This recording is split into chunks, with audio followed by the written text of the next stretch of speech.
खबर शामिल कर रहे लाहौर से, जहां PIA रोड पर फूड पॉइजनिंग से 2 बच्चों की मौत। DG फूड अथॉरिटी का फौरी नोटिस। इब्तदाई रिपोर्ट की रोशनी में फूड पॉइंट मालिक के खिलाफ मुकदमा दर्ज कर लिया गया। फूड पॉइंट भी सील कर दिया गया है।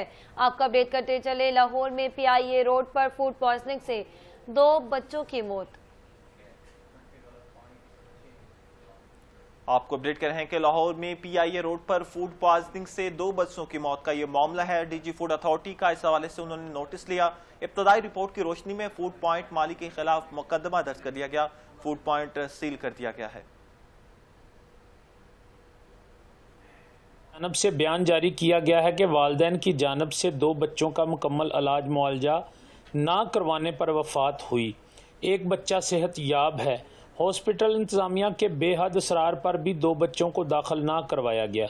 तशवीशनाक हालत में बच्चों को 2 दिन बाद हॉस्पिटल मुंतकिल किया गया, जहां वो जानबर ना हो सके। अवाम से गुजारिश है कि मौसम के पेश नज़र अपने खाने पीने में एहतियात करें।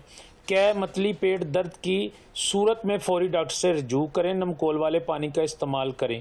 फ्राई खानों से परहेज़। मसाला जात और पैकेट फूड पर तारीख तसनीख ज़रूर देखें। खुराक के म्यार पर कोई कंप्रोमाइज़ नहीं किया जाएगा।